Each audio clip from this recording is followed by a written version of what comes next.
এই মুহূর্তে সবচাইতে বড় খবর আপনারা দেখছেন সবুজবঙ্গ নিউজ। 543টি লোকসভা আসনের মধ্যে ম্যাজিক ফিগার যে আমরা বলছি 272টি আসন পেতে হবে।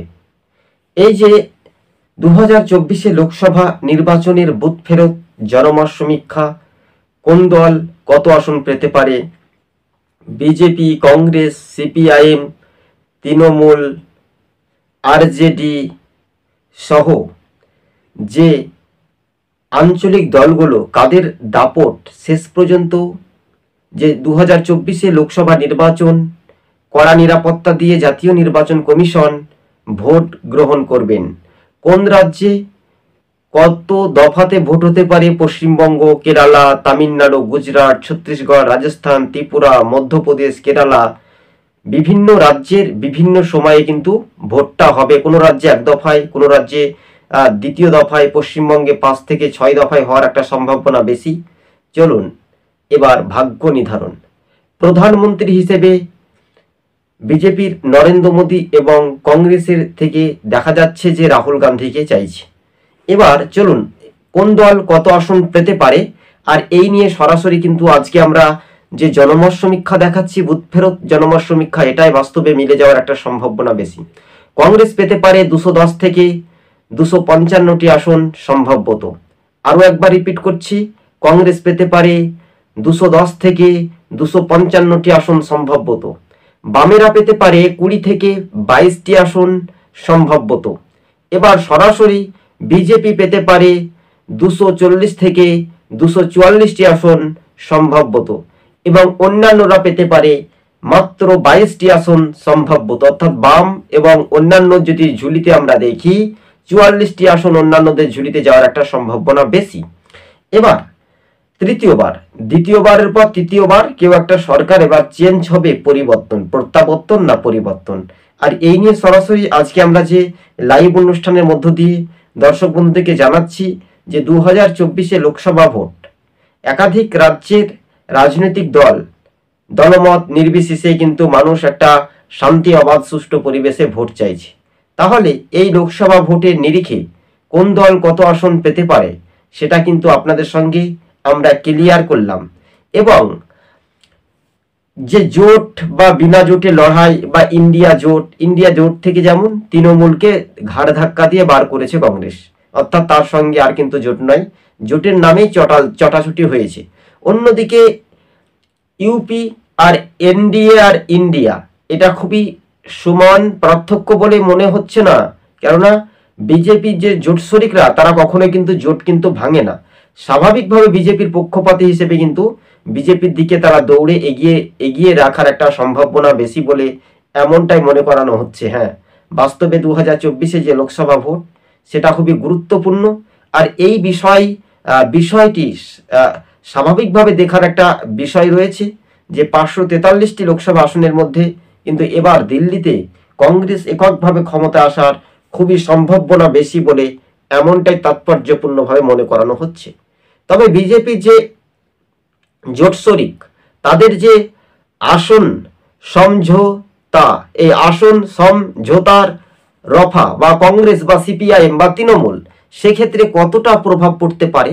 যেমন একটা সিম্পল উদাহরণ দিচ্ছি, উত্তরপ্রদেশ, গুজরাট, মহারাষ্ট্র, বিহার, পশ্চিমবঙ্গ, এই সব রাজ্যগুলিতে, মধ্যপ্রদেশ এবং কেরালা, এই সব রাজ্যে কিন্তু লোকসভার আসন সংখ্যা আপনারা জানেন দ্বিগুণ বেশি পরিমাণে রয়েছে।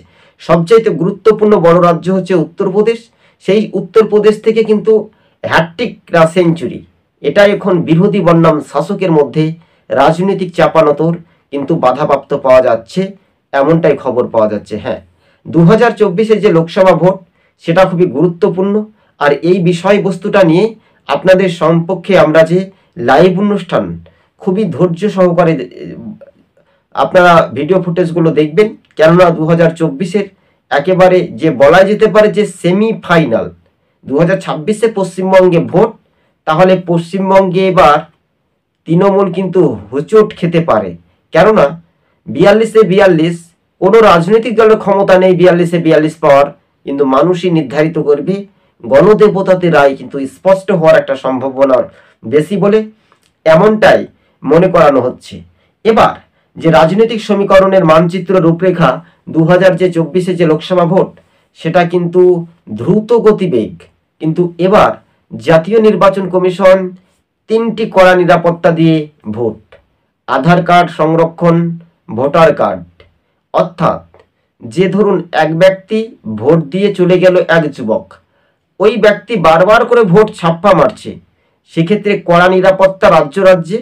এবং সে ব্যাপারে দেখা যাচ্ছে যে ডিএমএসপি এবং বিডিওদের সাসপেন্ডও হতে পারে। এই সাসপেন্ডও হওয়ার একটা সম্ভাবনা কিন্তু বেশি পরিমাণের বলে দেখা যেতে পারে। হ্যাঁ, এবার রাজনৈতিক সমীকরণের যে মানচিত্র রূপরেখা আগামী দিন কোন পথে এগিয়ে যাওয়ার একটা সম্ভাবনা বেশি, সেটা কিন্তু দ্রুত গতিবেগে কিন্তু এগিয়ে যাওয়ার একটা বাস্তবে যে রূপরেখা মানচিত্র, সেটা কিন্তু দেখার একটা আকর্ষণীয় রয়েছে। হ্যাঁ, 2024 লোকসভা ভোটে খুবই গুরুত্বপূর্ণ, একেবারে চরম হাড্ডাহাড্ডি লড়াই হতে পারে কংগ্রেস বনাম বিজেপি। কংগ্রেসের সঙ্গে বিজেপির হাড্ডাহাড্ডি লড়াই 250 আসনে। কোথায় কোথায়? সেখানে কোনো আঞ্চলিক দল বা কোনো রাজনৈতিক দলের সঙ্গে লড়াই নয়, বিজেপির সঙ্গে 250-তে 543-এর মধ্যে 250 আসনে বিজেপির একেবারে হাড্ডাহাড্ডি লড়াই কংগ্রেস ভার্সেস বিজেপির মধ্যে। তাহলে এই যে 2024-এ যে আঞ্চলিক দলগুলো রয়েছে, তারপরে বিহারের নীতিশ কুমার, তিনি বিজেপির সঙ্গে আবার গেলেন, 8বার দল বদল করলেন, অর্থাৎ পল্টু চা। এই পল্টু চার বিরুদ্ধে কিন্তু একেবারে তোড়ঝোড় করে কিন্তু সরাসরি কিন্তু তেজস্বী ও যাদব কিন্তু তারা কিন্তু সমালোচনা করেছেন। একই ক্ষেত্রে পিকে নিয়ে কিন্তু তৃণমূল একটা মাতামাতি করলেও শেষ পর্যন্ত পিকের কোনো ফ্যাক্টর হতে পারবে না। এবার কিন্তু ইন্ডিয়া যে একটা জোট শরিক, যে জোট করানো হয়েছে, সেই জোট থেকে কিন্তু অরবিন্দ কেজরিওয়াল, আম আদমি পার্টি, তৃণমূল পার্টি, এছাড়াও আরো বেশ কয়েকজন পার্টি রয়েছে, তারা কিন্তু বার হতে পারে। তাদেরকে কিন্তু দলে কিন্তু নেওয়া সম্ভব নয় বলে এমনটাই যখন একটা সোশ্যাল মিডিয়ায় প্রতিক্রিয়া হচ্ছে, তখন কিন্তু রাজনৈতিক মহলে একটা জোর জল্পনা। আপনাদেরকে আরো একবার বলছি, কংগ্রেস পেতে পারে 220 থেকে 255টি আসন সম্ভবত, সিপিএম পেতে পারে 15 থেকে 22টি আসন সম্ভবত, বিজেপি পেতে পারে 220 থেকে 244টি আসন সম্ভবত, এবং অন্যান্যদের ক্ষেত্রে আমরা যদি দেখি তাহলে তারা পেতে পারে 22টি আসন। অর্থাৎ টোটালে 44টি আসনের ধারে কাছে পৌঁছাতে পারবে অন্যান্য আঞ্চলিক দলগুলো। এক্ষেত্রে কংগ্রেস বনাম বিজেপির মধ্যে কতটা প্রেস্টিজ ফাইটে লড়াই দিতে পারবে? একদিকে ভারত জোড়ো যাত্রার কর্মসূচি, কংগ্রেস সাংসদ রাহুল গান্ধী, আর অন্যদিকে রাম মন্দির উদ্বোধন নিয়েও কিন্তু একেবারে জোরালো রাজনৈতিক পারদ সৃষ্টি। প্রিয় দর্শক বন্ধু, আজকে ছিল আমাদের এই পর্যন্ত লাইভ অনুষ্ঠান। সকলেই ভালো থাকুন, সুস্থ থাকুন।